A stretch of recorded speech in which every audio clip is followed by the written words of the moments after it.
Namaskar and welcome to one more episode of What Does This Data Say? I am Ajay Prakash. Center state relationships in our country have been a matter of great debate. Ever since we got independence and the states were reorganized, there has been a love and hate relationship between the central government and the opposition ruled states. And sometimes this relationship gets so bad that the central government dismisses the democratically appointed governments in the state. Now, in today's episode, I'm going to talk about the Article 356. A little bit of history I will give you, how that constitutional article was used to dismiss state governments after independence, how it peaked in the times of Indira Gandhi. But of late, you must have seen that the usage of Article 356 has almost disappeared. Instead, the Bharatiya Janata Party has found a brilliant and extra constitutional method of dismissing state governments, the Operation Kamal. So, I'm going to talk about how Operation Kamal is now the new Article 356, which is being used by the BJP to dislodge state governments. Before I go further, the usual request, if you like the kind of work we are doing, please subscribe to my channel. Your subscription is the only thing which keeps us moving. And also, if you like this episode, please share it with your friends, and we always look forward to your comments. The Article 356 of our Constitution empowers our President to withdraw to the Union, that is, from the states, the executive and legislative powers of any state if he or she is satisfied that a situation has arisen in which the government of the state cannot be carried out in accordance with the provisions of the Constitution.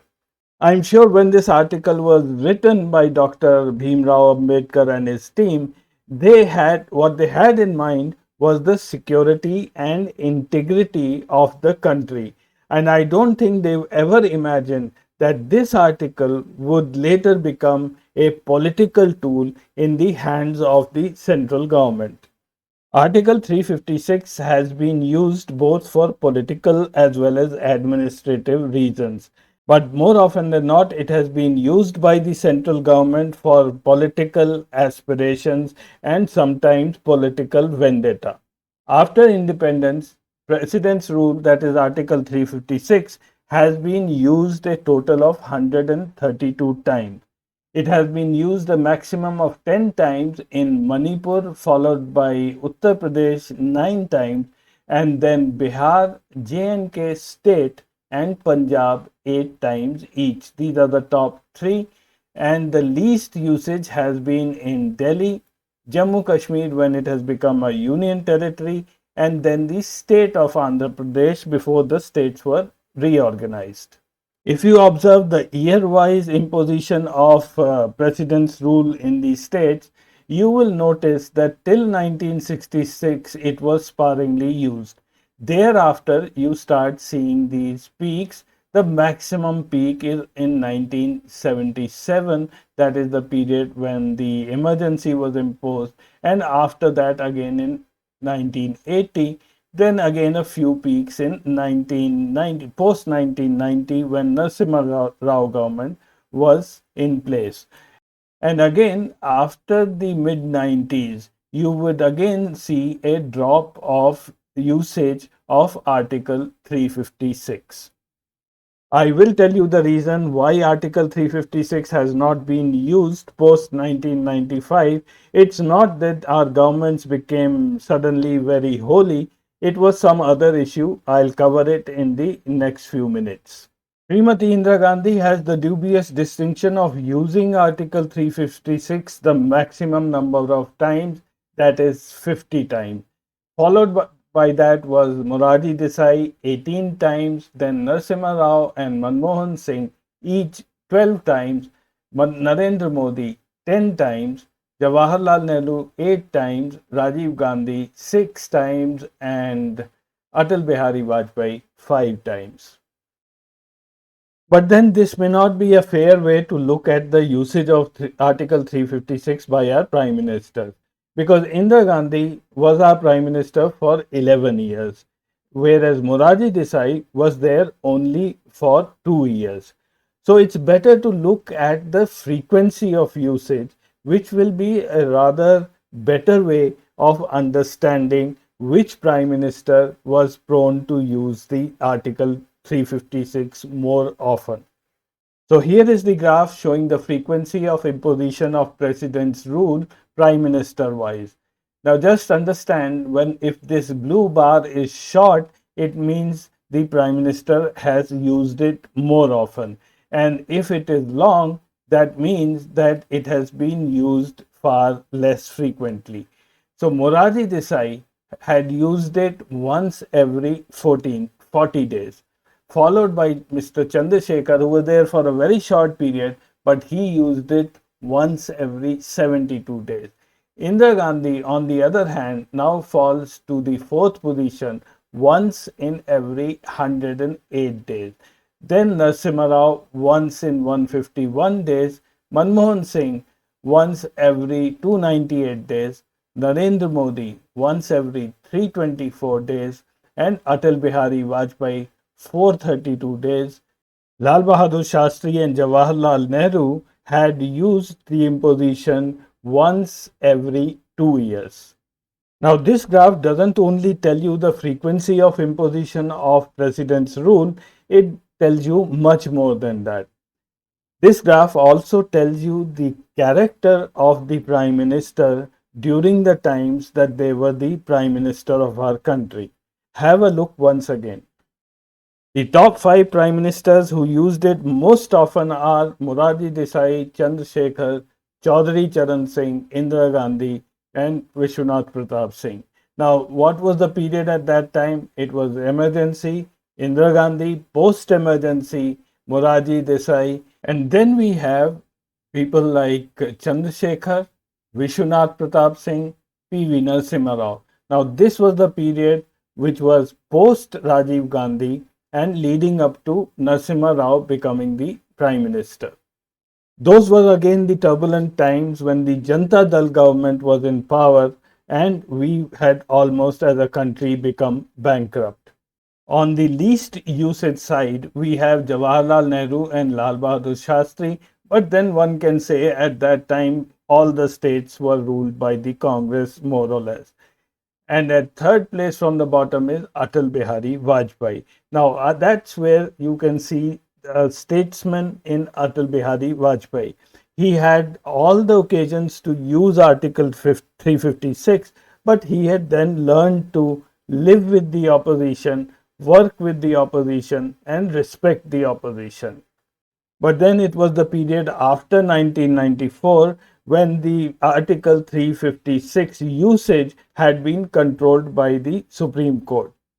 And at fourth position from bottom is Narendra Modi, who has been using Article 356 or President's Rule imposition once in every 324 days. Though it appears to be a good statistics for him, but then there has been Operation Kamal, which has been far more used by Modi's government than Article 356. I'll be telling you more about it in the last section of today's episode. Now I'll briefly touch upon the famous judgment of the Supreme Court of 1994. In that judgment, the Supreme Court had put restrictions on the usage of Article 356, so much so that after that, the President's Rule imposition was done only for administrative reasons. The case is famously known as S.R. Bommai versus the Union of India 1994. After the 1988 elections in Karnataka, S.R. Bommai was elected the chief minister with the merger of the Janata Party and the Lok Dal. A new party was formed called the Janata Dal. The prime minister at that time was Rajiv Gandhi and the state governor was P. Venkat Subbiah. As soon as the S.R. Bommai government was formed, the very next day, a Janata Dal MLA, K.R. Molakri, submitted a letter to the governor with 19 signatures stating that these MLAs have withdrawn support to the Bommai government. The governor, on his part, without checking with the MLAs, forwarded his recommendations to the central government, stating that there has been a constitutional breakdown and president's rule may be imposed. Even though about seven of the legislators later said that their signatures have been forged, but the decision to impose president's rule had already been taken.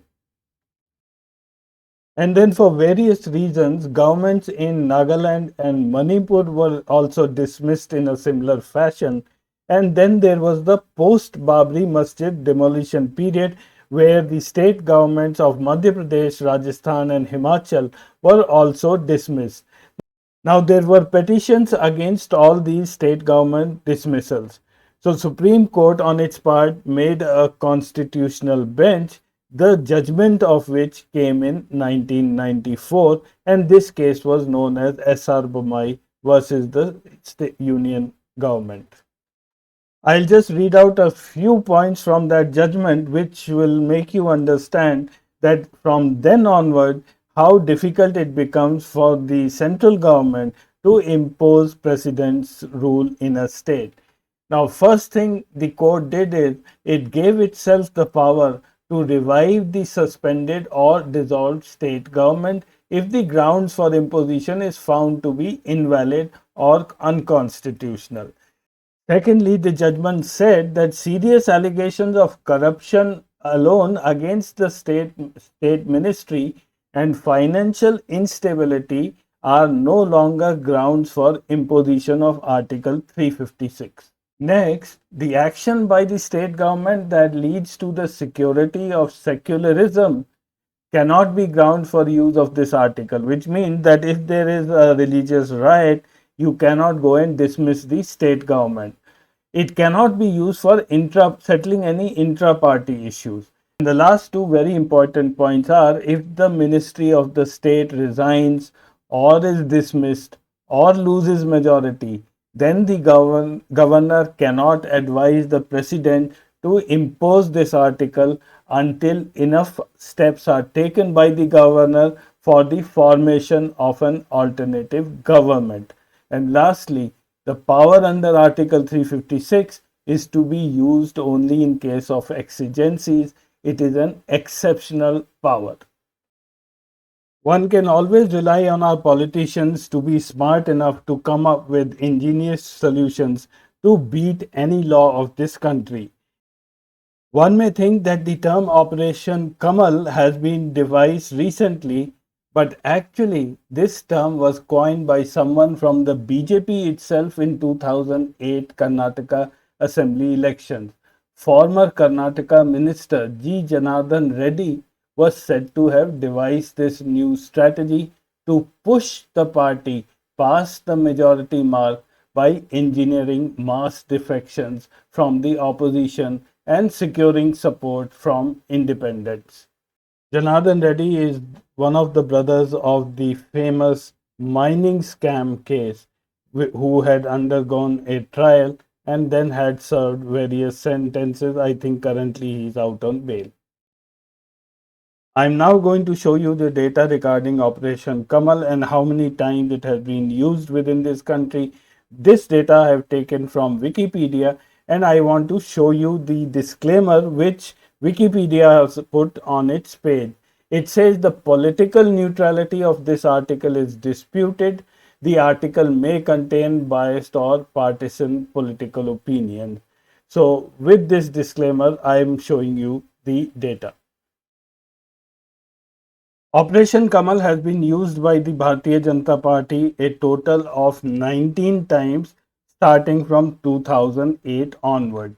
In 2008, it made one attempt which was successful. In 2015, another attempt which was successful. 2016, it made two attempts, one failed, one success. 2019, three attempts, two succeeded, one failed. 2020, one success, one failure. 2021, one success, one failure. And suddenly in 2022, there were 8 attempts, 6 of them failed. and only 2 succeeded. Now, this sudden jump in 2022 just shows the desperation of the Bharatiya Janata Party as the 2024 elections are nearing, or even the 2023 state government elections, which are due from now onwards. I'm sure you like to know which are the states where these attempts were made. 2008 it was Karnataka, which was successful. 2015 Arunachal Pradesh, successful. It failed in Uttarakhand in 2016, and then Manipur, Goa, Karnataka in 2016 and 2019 all went through. The Goa case you very well remember, when Congress was left napping in the night and BJP took away the state overnight. And then we have the failed attempt of Maharashtra in 2019. Again, 2020, Madhya Pradesh, it was successful. Kamal Nath was ousted. Rajasthan, it failed. Sachin Pilot did not make the jump to BJP. 2021, Pondicherry, it was successful. West Bengal, it failed. Subhendu Adhikari and Mukul Roy and all those people came out of TMC, but the TMC won with a huge margin. And then 2022, there have been many attempts. Most of them have failed. Jharkhand, Bihar, Delhi, Rajasthan, Punjab all failed. Telangana failed. The only 2 successes were Maharashtra, Eknath Shinde, and in Goa earlier last year. So now if you add these 19 cases to the earlier 10 cases of Mr. Narendra Modi, the statistics would change drastically. I leave it to you to work that out. So that's all in today's episode. I'll meet you again next week with some more data. Till then, namaskar and goodbye.